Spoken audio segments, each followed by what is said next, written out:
وقال الله تبارك وتعالى: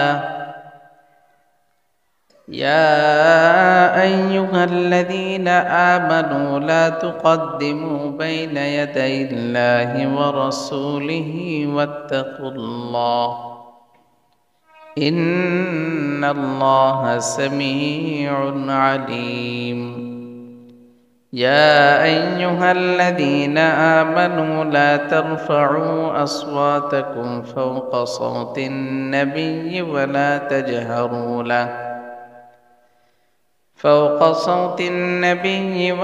تجهروا له بالقول كجهر بعضكم لبعض أن تحبط أعمالكم وأنتم لا تشعرون. إن الذين يغضون أصواتهم عند رسول الله أولئك الذين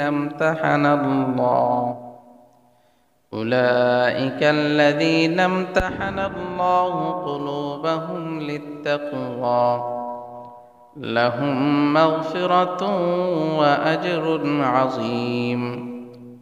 إن الذين ينادونك من وراء الحجرات أكثرهم لا يعقلون ولو أنهم صبروا حتى تخرج إليهم لكان خيرا لهم والله غفور رحيم.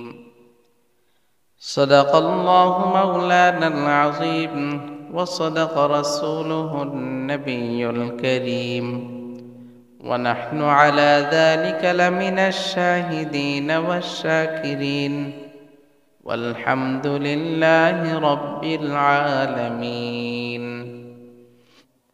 পৃথিবীর শুরু থেকে নিয়ে আজ পর্যন্ত যারা যেখানে যে অবস্থায় দ্বীনের জন্য ভূমিকা পালন করেছেন এবং ঈমানের সাথে যাদের মৃত্যু হয়েছে, আমরা আল্লাহ পাকের দরবারে তাদের জন্য জান্নাতের সুউচ্চ মাকাম কামনা করছি। সকলেই বলি আল্লাহুম্মা আমিন।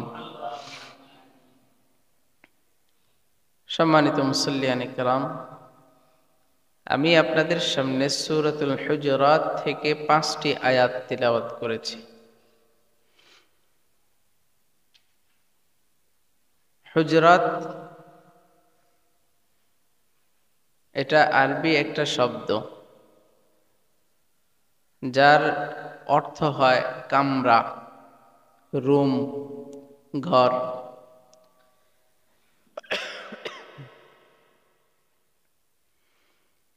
এই হুজুরাত এই সূরার নামকরণের কারণ হলো আল্লাহ পাক রব্বুল আলামিন রাসূল আকরাম সাল্লাল্লাহু আলাইহি ওয়াসাল্লামের কামরা সংক্রান্ত কয়েকটা কথা আয়াতের সূরার শুরুর 5টি আয়াতের মধ্যে বিভিন্ন প্রেক্ষিতে নাজিল হওয়া আয়াতগুলো আল্লাহ পাক রব্বুল আলামিন একসাথে নাজিল করেছেন। সুবহানাল্লাহ।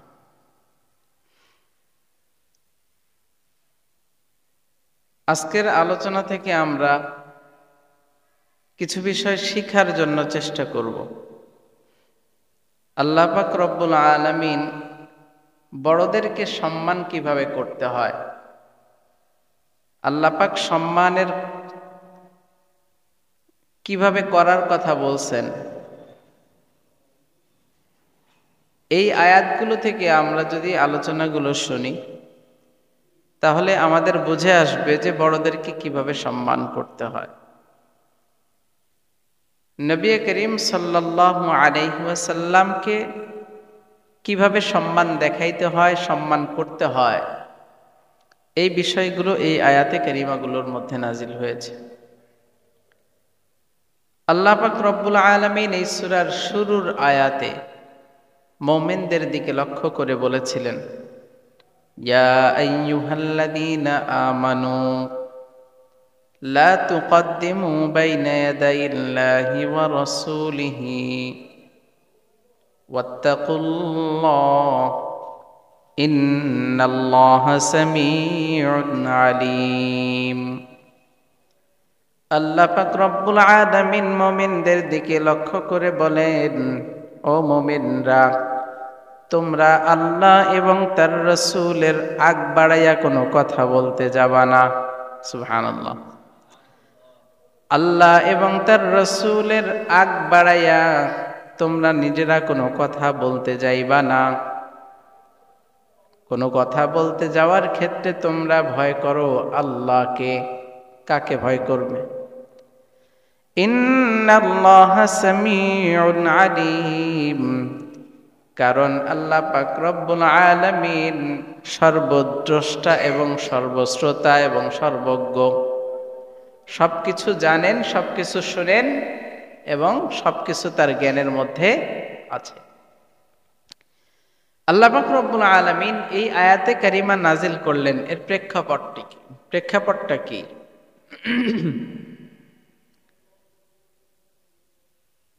রাসূল আকরাম সাল্লাল্লাহু আলাইহি ওয়াসাল্লাম মক্কা থেকে মদিনায় হিজরত করে যাওয়ার পর বিভিন্ন গোত্র থেকে এক এক গোত্র থেকে একদল করে লোক আসতেন রাসূলুল্লাহ সাল্লাল্লাহু আলাইহি ওয়াসাল্লামের কাছে পরামর্শ নেওয়ার জন্য। ইসলাম নতুন গ্রহণ করছে, কিভাবে চলবে না চলবে কেউ জানে না। ইসলাম শিখার জন্য, ইসলাম শিখার ক্ষেত্রে আমাদের প্রয়োজন কার কাছে গেলে মিটাইতে পারি, এমন প্রশ্ন রেখে নবীজি সাল্লাল্লাহু আলাইহি ওয়াসাল্লামের কাছে আসতো। নতুন মুসলমান যারা ইসলাম একেবারে নতুন করে গ্রহণ করছেন, ইসলাম সম্পর্কে কিছুই জানে না। আচ্ছা, একজন মানুষ হিন্দু ছিল, হিন্দু থেকে মুসলমান হয়েছে আজকে, আগামীকালকে ইসলামের রীতিনীতি সে সবকিছু বুঝে যাবে নাকি সময়ের প্রয়োজন? সময়ের প্রয়োজন। একদিন একটা একটা করে শিখতে শিখতে ইসলামের নীতিমালাগুলো তার জানা হয়ে যাবে। তো ওই যে বেদুইন যারা ছিল, নতুন নতুন মুসলমান হইল, ইসলাম গ্রহণ করলো।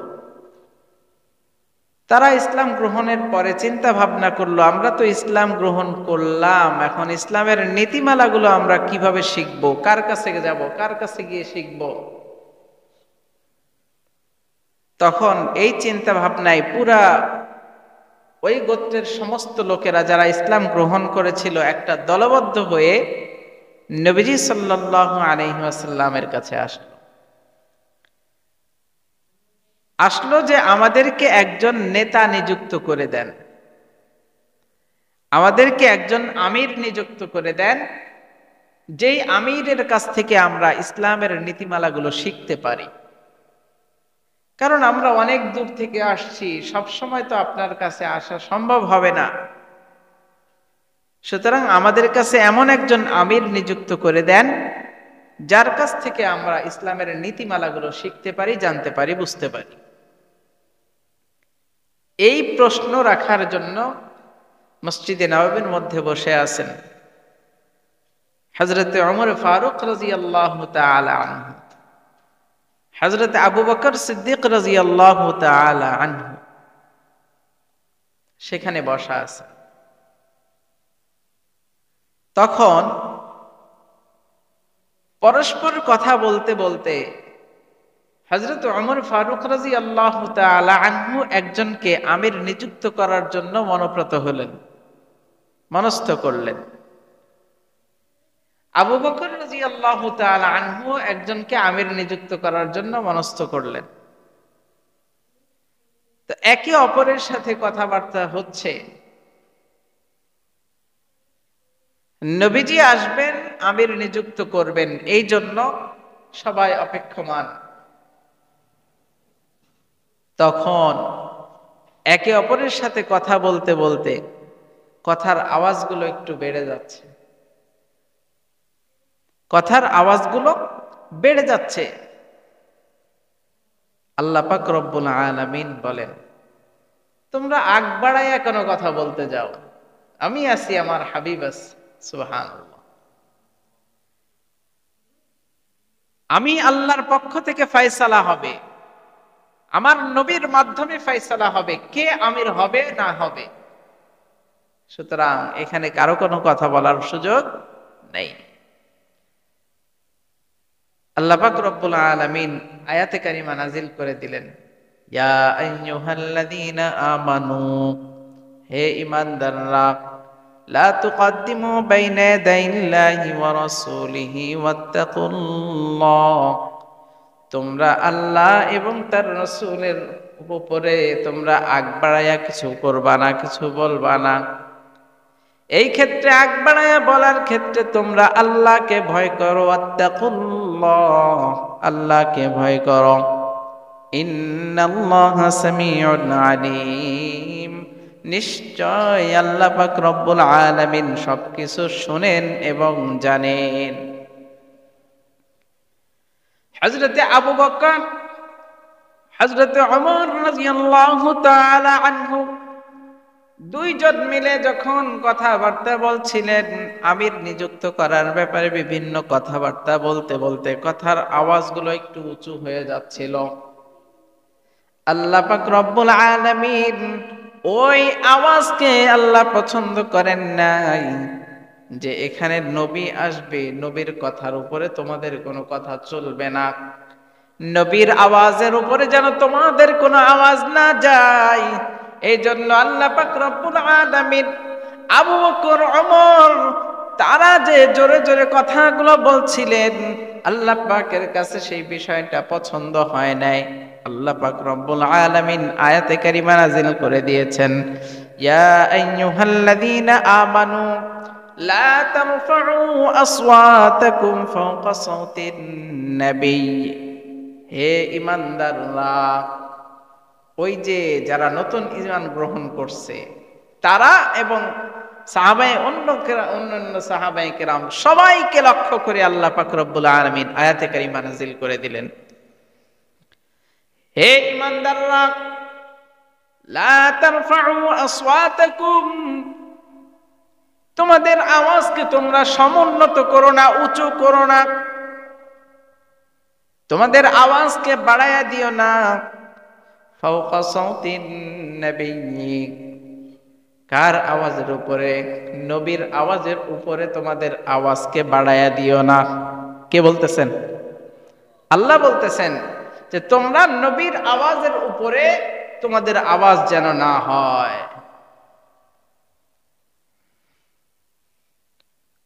ওয়ালা তাজহারু লাহু বিল কওলি কাজহরি বা'দিকুম লিবা'দিন আন তাহবাতা আ'মালুকুম ওয়া আনতুম লা তাশউরুন।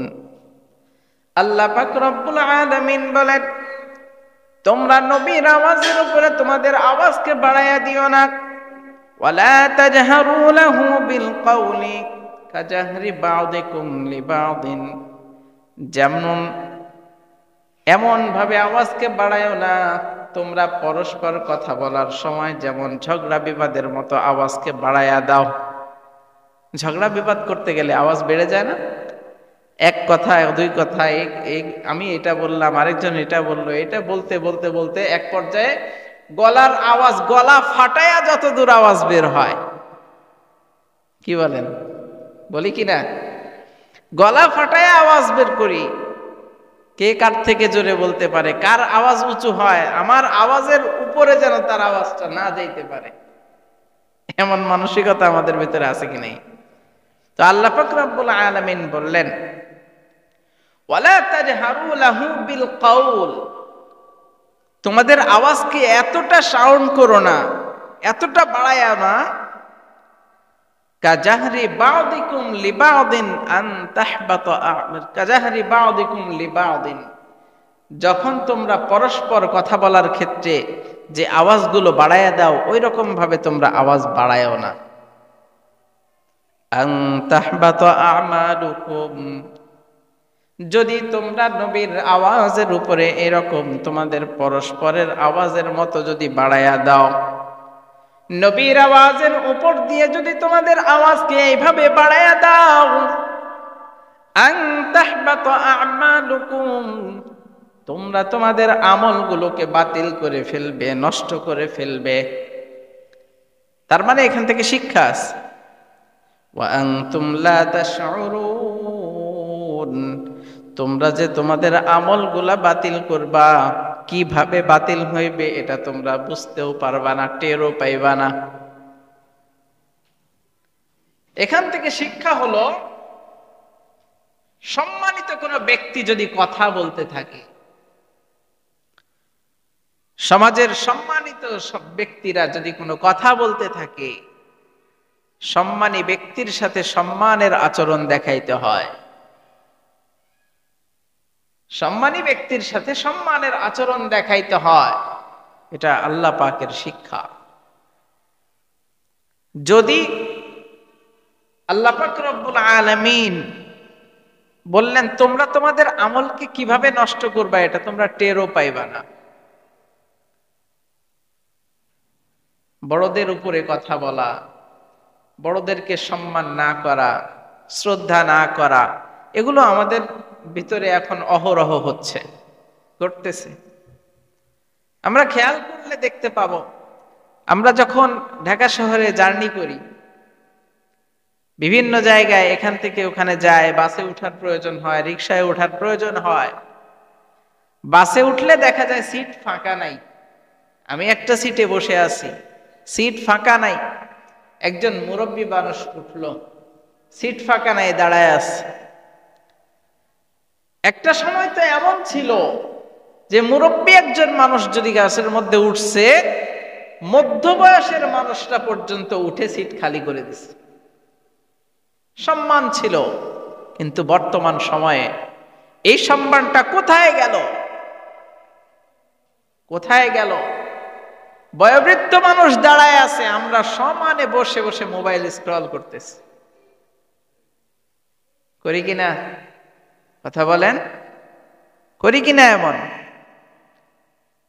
শুধু বাস না, রিকশায় উঠবে, একজন মুরব্বী মানুষ দাঁড়ায় আছে, রিকশা নিতে পারতেছে না, আমার শরীরে শক্তি আছে, আমি আগায় গিয়ে রিকশায় উঠে গেলাম। এটা সম্মান না। আমার সামনে মুরব্বী মানুষ বসে আছে, আমি চেয়ারের উপরে বসে আছি, মুরব্বীও চেয়ারের উপরে বসে আছে, আমার এক পা উঠায়া মুরব্বীর দিকে দিয়ে রাখলাম, এক পায়ের উপরে আরেক পা উঠায়া, যেই পাটা উঠাইলাম ওই পাটা মুরব্বীর দিকে। এটা কি সম্মান? এই সম্মানগুলো কোথায় গেল? আল্লাহ পাক রব্বুল আলামিন বললেন তোমরা নবীর আওয়াজের উপরে আওয়াজকে উঁচু করো না। এখানে নবী দ্বারা উদ্দেশ্য শুধু নবী, যে বিষয়টা ওই রকম না। যদি শুধু নবীই উদ্দেশ্য হতো তাহলে এই আয়াত এই পর্যন্ত বলবৎ থাকতো না, নবীর যুগ পর্যন্তই এই আয়াত বলবৎ থাকতো, এরপরে আর হুকুম আর জারি থাকতো না। আল্লাহ পাক রব্বুল আলামিন কিয়ামত পর্যন্ত এই আয়াতটা রেখে দিয়েছেন, থাকবে, আছে, ইতিপূর্বেও ছিল। কারণ এখান থেকে আমাদের শিক্ষা নিতে হবে, সম্মানিত মানুষদেরকে সম্মানের সাথেই দেখতে হবে, তাদেরকে সম্মান শ্রদ্ধাবোধ আমাদের ভিতরে থাকতে হবে। যদি না থাকে সমাজ ধ্বংসের পথে যাবে, সমাজ ধ্বংস হয়ে যাবে। শিক্ষকদেরকে ছাত্ররা কোনো ধরনের শ্রদ্ধা বোধ, এই বিষয়টা তো এখন উঠেই গেছে, নাই। উল্টা শিক্ষক যদি কোনো ছাত্রের প্রতি যদি কোনো ধরনের একটু কড়া শাসনের ব্যবস্থা করে, ওই শিক্ষকের খবর আছে। কোথায় গেল সম্মান? কোথায় গেল শ্রদ্ধাবোধ? আজ সমাজের মধ্যে এই শ্রদ্ধাবোধ না থাকার কারণে, সম্মান না থাকার কারণে সমাজ ধ্বংসের পথে। একের পর এক দুর্ঘটনা ঘটতেছে, একের পর এক মানুষ ধ্বংসের পথে যাচ্ছে। সন্তান বাবাকে শ্রদ্ধা করে না, মাকে শ্রদ্ধা করে না, বাবার কথা শুনলে শরীরের মধ্যে চিটমিটায়া উঠে, মার কথা শুনলে শরীরের মধ্যে চিটমিটায়া উঠে, কথা শুনতে চায় না। শ্রদ্ধাবোধ নাই, সংসার ধ্বংস, সমাজ ধ্বংস, দেশ ধ্বংস। এটা আমার কথা না, কোরআনের বক্তব্য।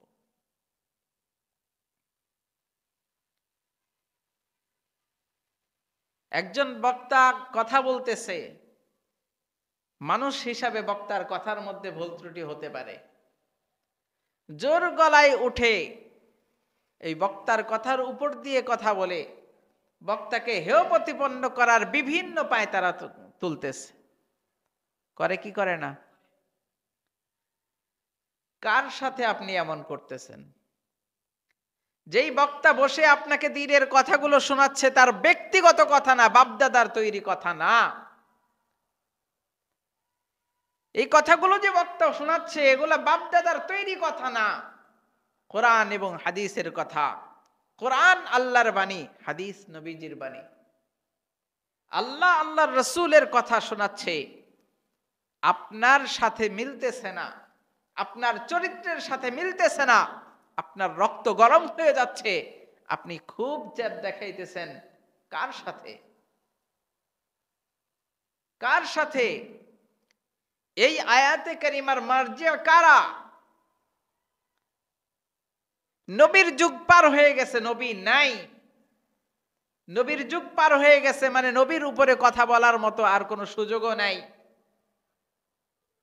এখনো এই আয়াতটা বলবৎ থাকার কারণ হলো নায়েবে নবী যারা আছে তাদেরকে সম্মানের সাথে দেখা, তাদেরকে শ্রদ্ধার সাথে দেখা, তাদের সাথে শ্রদ্ধার স্বরে কথা বলা। কারণ তারা নিজের বাপদাদার তৈরি কথাবার্তা গাল গল্প করে না। করে কার কথা? বলে কার কথা? আল্লাহ আল্লাহ রসুলের কথা। এই জন্য আলেম ওলামাদেরকে সম্মান করতে হবে। পারবো তো ইনশাআল্লাহ? আল্লাহ পাক আমাদেরকে তৌফিক দেন। আল্লাহ পাক রব্বুল আলামিন বললেন, ইয়া আইয়ুহাল্লাযীনা আমানু লা তারফাউ আসওয়াতাকুম ফাওকা সাওতিন নাবিয়্যি ওয়ালা তাজহারু লাহু বিল কওলি কাজাহরি বা'দিকুম লিবা'দিন আন তাহবাতা আ'মালুকুম ওয়া আনতুম লা তাশউরুন। হে ঈমানদাররা, তোমরা মসজিদে নববীর মধ্যে বসে নবীর আওয়াজের উপরে আওয়াজ উঠাইয়া কথা বলতেছো, তোমরা এমন কাজ করবা না।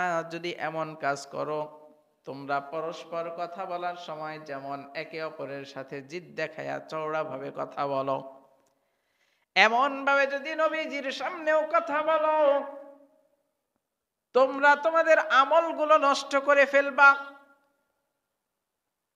নায়েবে নবী যারা আছে তাদের সাথে যদি তোমরা ওই ধরনের আচরণ করো, তোমরা তোমাদের আমলগুলো নষ্ট করে ফেলবা। কিভাবে নষ্ট করবা? ওয়া আনতুম লা তাশউরুন, তোমরা কিভাবে আমল তোমাদের নষ্ট হবে এটা তোমরা টেরও পাইবা না। আমার কথা? আমার কথা? কার কথা? আল্লাহ আল্লাহ রাসূলের কথা। ইন্নাল্লাযীনা ইয়াগুদ্দুনা আসওয়াতাহুম ইনদা রাসূলিল্লাহি উলাইকাল্লাযীনা ইমতাহানাল্লাহু কুলুবাহুম লিত্তাকওয়া লাহুম মাগফিরাতুন ওয়া আজরুন আযীম। নিশ্চয় আল্লাহ পাক রব্বুল আলামিন বলেন, ইন্নাল্লাযীনা ইয়াগুদ্দুনা আসওয়াতাহুম ইনদা রাসূলিল্লাহ, নিশ্চয় যারা আল্লাহ আল্লাহর রাসূলের সামনে নিজের কণ্ঠকে নিচু রাখে, ইয়াগুদ্দুনা আসওয়াতাহুম, নিজের কণ্ঠগুলোকে নিচু রাখে, জোরে আওয়াজে কথা বলে না, নবীর সামনে আস্তে নিম্ন স্বরে আওয়াজে কথা বলে। উলাইকাল্লাযীনা ইমতাহানাল্লাহু কুলুবাহুম লিত্তাকওয়া, তারা হলো সেই সমস্ত লোক যাদের অন্তরকে আল্লাহ তাকওয়ার জন্য পরীক্ষা করেই নিয়েছেন। যারা নিজেদের কণ্ঠকে আল্লাহ আল্লাহ রাসূলের সামনে নিচু রাখে, ওই সমস্ত ব্যক্তিদের কণ্ঠের আওয়াজগুলো নিচু রাখার কারণে আল্লাহ পাক রব্বুল আলামিন তাদেরকে আগেই পরীক্ষা করে নিছেন যে তারা এই পর্যন্ত আসতে পারবে কিনা। সাহাবায়ে কেরামদের কথা বলছেন। ওই যে আল্লাহ রাসূল সাল্লাল্লাহু আলাইহি ওয়াসাল্লামের কাছে একদল লোক আসলো মসজিদে নববীতে, এসে আমির নিযুক্ত করার জন্য চিন্তা ভাবনা করছিল। তখন পরস্পরের মধ্যে আওয়াজ যে বাইরে গেল, আল্লাহ পাক রব্বুল আলামিন ওই আওয়াজ বাড়ার পরে এই আয়াতে কারিমা নাজিল করে জানায়া দিলেন। যখন এই আয়াতে কারিমাগুলো নাজিল করে দিয়েছেন যে এ আমার ইমানদাররা, তোমরা নবীর আওয়াজের উপরে তোমাদের আওয়াজকে উঁচু করো না। এই আয়াত নাজিল হওয়ার সঙ্গে সঙ্গে হযরতে আবু বকর রাদিয়াল্লাহু তাআলা আনহু, হযরতে ওমর রাদিয়াল্লাহু তাআলা আনহু, অন্যান্য বাকি সমস্ত সাহাবায়ে কেরাম, তারা যত জোরে আওয়াজে কথা বলার মতো মানুষও ছিল যারা, তারাও এমন নিচু আওয়াজে কথা বলা শুরু করছে, ভয়ে ভয়ে এমন নিচু আওয়াজে কথা বলা শুরু করছে, এমন অবস্থা হয়েছে যে এক কথা দুইবার না বললে অনেকের কথা বোঝাই যাইত না। আল্লাহু আকবার! কি পরিমাণ ভয় পাইছে! আল্লাহ পাক আয়াত নাযিল করে দিয়েছে তোমরা নবীর আওয়াজের উপরে আওয়াজ তুলো না। এই আয়াত শোনার সঙ্গে সঙ্গে সাহাবায়ে কেরামদের মধ্যে এত ভয় কাজ করছে যে আমাদের আমল বাতিল হয়ে যাবে, কিভাবে হবে আমরা টেরও পাবো না। সুতরাং আমরা আমাদের আওয়াজকে নিচু করে দেই। আবু বকর রাদিয়াল্লাহু তাআলা আনহু, ওমর রাদিয়াল্লাহু তাআলা আনহুর ব্যাপারে আসছে যে ওমর রাদিয়াল্লাহু তাআলা আনহুর আওয়াজ এত নিচু করছে যে দ্বিতীয়বার জিজ্ঞেস করা লাগতো কথা। আল্লাহু আকবার! ওই যে আওয়াজ নিচু করে দিল, নিজেরা আওয়াজকে নিচু করে দিল, আল্লাহ পাক রব্বুল আলামিন বলেন আমি তাদেরকে আগেই পরীক্ষা করে নিছি যে তারা নিচু করে ফেলবে। সুবহানাল্লাহ! ইন্নাল্লাযীনা ইয়াগুদ্দুনা আসওয়াতাহুম ইনদা রাসূলিল্লাহ উলাইকাল্লাযীনা ইমতাহানাল্লাহু কুলুবাহুম লিত্তাকওয়া লাহুম মাগফিরাতুন ওয়া আজরুন আযীম। আল্লাহ পাক রব্বুল আলামিন বলেন যারা নিজেদের আওয়াজকে নিচু করে রাখলো, আমি আল্লাহ তাদেরকে আগেই পরীক্ষা করে নিছি। তাদের জন্য আল্লাহ পাকের পক্ষ থেকে রয়েছে ক্ষমা, আর আল্লাহ পাকের পক্ষ থেকে রয়েছে তাদের জন্য মহা পুরস্কার, আজরুন আযীম, মহা পুরস্কার।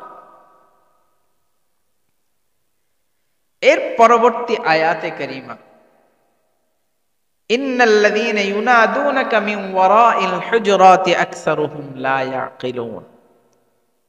এখান থেকে আমরা, এই আয়াতে কারিমা থেকে আমরা জানব একজন মানুষকে ডাকার ক্ষেত্রে আমরা কিভাবে ডাকবো।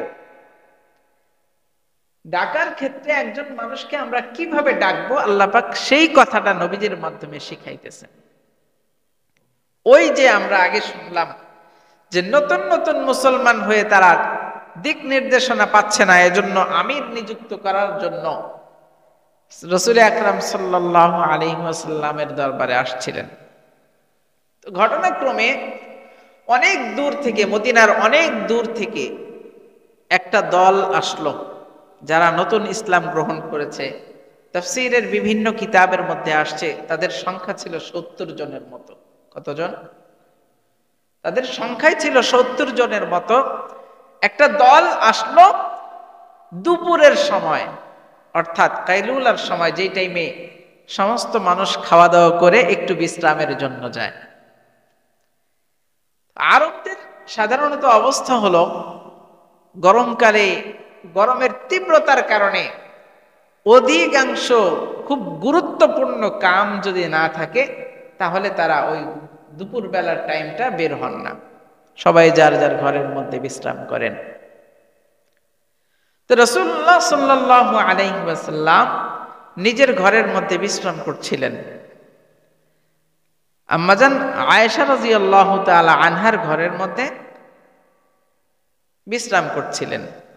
তো ওই একদল লোক এসে নবীজি সাল্লাল্লাহু আলাইহি ওয়াসাল্লামকে ঘরের বাইরে থেকে ডাকতেছেন, ইয়া মুহাম্মদ, ও মুহাম্মদ। আমরা যে বাংলায় বলি না,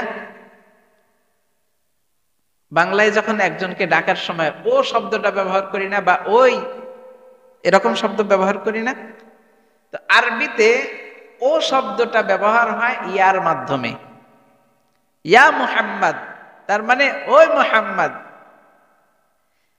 তো নবীজি সাল্লাল্লাহু আলাইহি ওয়াসাল্লামকে সম্মানের সাথে ডাকতে হয়।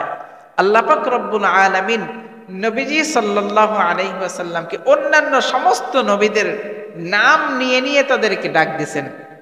হযরত আদম আলাইহিস সালাতু ওয়াস সালামকে ইয়া আদম বলে ডাক দিয়েছেন, ইয়া আদম, ও আদম।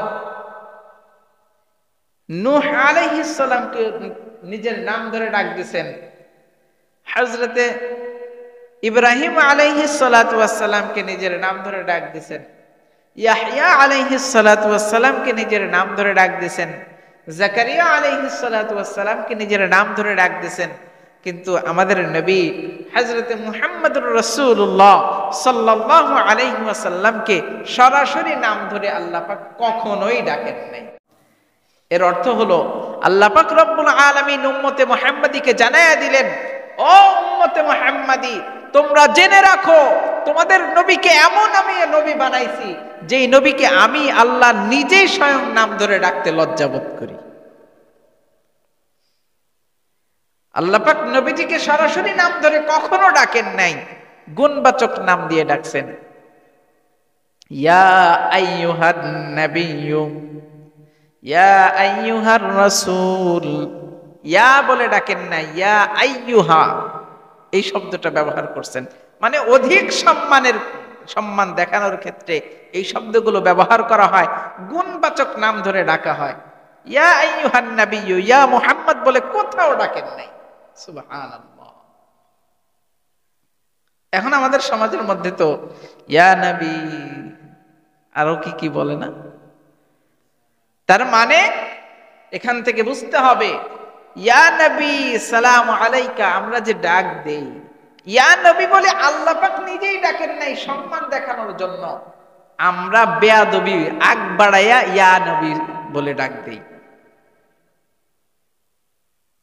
তার মানে আমরা আল্লাহর উপরে আগ বাড়াইয়া চলে গেলাম। প্রথম আয়াতের মধ্যে আল্লাহ বললেন না আল্লাহ এবং তার রাসূলের সামনে অগ্রগামী হয়ো না, বলছেন না শুরুর আয়াতে। তো ইয়া নবী এই শব্দ দিয়ে ডাকা যাবে না। ইয়া আইয়ুহান নাবিয়্যু বলে আল্লাহ ডাকছেন, ইয়া আইয়ুহার রাসূল বলে আল্লাহ ডাকছেন। কোথাও নবীজির নাম ধরে ডাক দেন নাই। তো ওই যে 70 জন লোক আসলো, এসে ঘরের বাইরে থেকে নবীজি সাল্লাল্লাহু আলাইহি ওয়াসাল্লামকে ডাক দেয়, ইয়া নবী, ইয়া মুহাম্মদ, ও মুহাম্মদ। আল্লাহ পাক রব্বুল আলামিনের কাছে এই ডাকটা পছন্দ হয়নি। সুবহানাল্লাহ। আল্লাহ পাকের কাছে এই ডাকটা পছন্দ হয়নি, এজন্য আল্লাহ পাক রব্বুল আলামিন ঘোষণা করে দিলেন, ইন্নাল্লাযীনা ইউনাদুনাকা মিন ওয়ারাইল হুজুরাত, নিশ্চয় যারা আপনাকে ঘরের বাহির থেকে, ঘরের পেছন থেকে ইয়া নবী বলে ডাক দেয়, ইয়া মুহাম্মদ বলে ডাক দেয়, আকসারুহুম লা ইয়াকিলুন, তারা আপনার সম্বন্ধে খুব একটা জানে না, এজন্য তারা ডাক দিছে। যারা আপনাকে ঘরের বাইর থেকে ইয়া নবী বলে ডাক দিছে, ইয়া মুহাম্মদ বলে ডাক দিছে, তারা আপনার ব্যাপারে তেমন কিছু জানে না, এই জন্য ডাক দিছে। এটা হলো কোন বড় মানুষকে, যে কাউকে নাম ধরে ডাকলেও তাকে সম্মানের সাথে ডাকতে হবে। যদি আমার ছোটও হয় তাও সম্মান দেখায় ডাকতে হবে, যদি আমার বড়ও হয় তাকে তো সম্মান দেওয়া বাধ্যতামূলক, দিতেই হবে। এর পরের আয়াত আল্লাহ পাক রব্বুল আলামিন নাজিল করছেন। তারা ডাক দিছিল দুইটা, একটা হলো নাম ধরে ইয়া মুহাম্মদ, এটা বলে ডাক দিছিল। দ্বিতীয় ডাক দিছিল যে ঘর থেকে বাইরে আসো, আমরা তোমার সাথে কথা বলার জন্য আসছি। কথা দুইটা, একটা হলো নবীর নাম ধরে ডাক দিয়েছেন, আল্লাহ পাকের পছন্দ হয়নি, এজন্য আয়াত নাজিল করে দিলেন। দ্বিতীয় আরেকটা কথা বলছে, বাইরে আসো, তোমার সাথে কথা আছে, আমরা কথা বলবো, এটাও আল্লাহ পাকের পছন্দ হয়নি। আল্লাহ পাক এটার ক্ষেত্রেও আয়াত নাজিল করে দিলেন, ওয়ালাউ আন্নাহুম সাবারু হাত্তা তাখরুজা ইলাইহিম লাকানা খায়রান লাহুম ওয়াল্লাহু গফুরুর রহিম। আল্লাহ পাক রব্বুল আলামিন বলেন, তারা যদি তোমার অপেক্ষা করত, তোমার বের হওয়া পর্যন্ত অপেক্ষা করত, ওয়ালাউ আন্নাহুম সাবারু হাত্তা তাখরুজা ইলাইহিম লাকানা খায়রান লাহুম, তারা যদি তোমাকে ডাক দেওয়ার ক্ষেত্রে এই কথা না বলতো যে তুমি ঘর থেকে বের হয়ে আসো, এই কথা না বলে যদি তারা ধৈর্য ধারণ করত, একটু স্থিরতা দেখাইতো, আল্লাহ পাক রব্বুল আলামিন বলেন লাকানা খায়রান লাহুম, তাদের জন্য অতি কল্যাণকর বিষয় রয়ে গেছে। যদি তারা নাম ধরে না ডেকে, ঘর থেকে বের হওয়ার কথা না বলে যদি চুপচাপ দাঁড়ায় থাকতো, তাহলে আমি আল্লাহর কাছে তাদের জন্য উত্তম কিছু রয়ে গেছিল, আমি তাদেরকে উত্তম কিছু দিয়ে দিতাম। সুবহানাল্লাহ। ওয়াল্লাহু গফুরুর রহিম, নিশ্চয় আল্লাহ পাক বড়ই ক্ষমাশীল এবং পরম দয়াবান। আল্লাহ পাক মহা ক্ষমাশীল এবং পরম দয়াবান।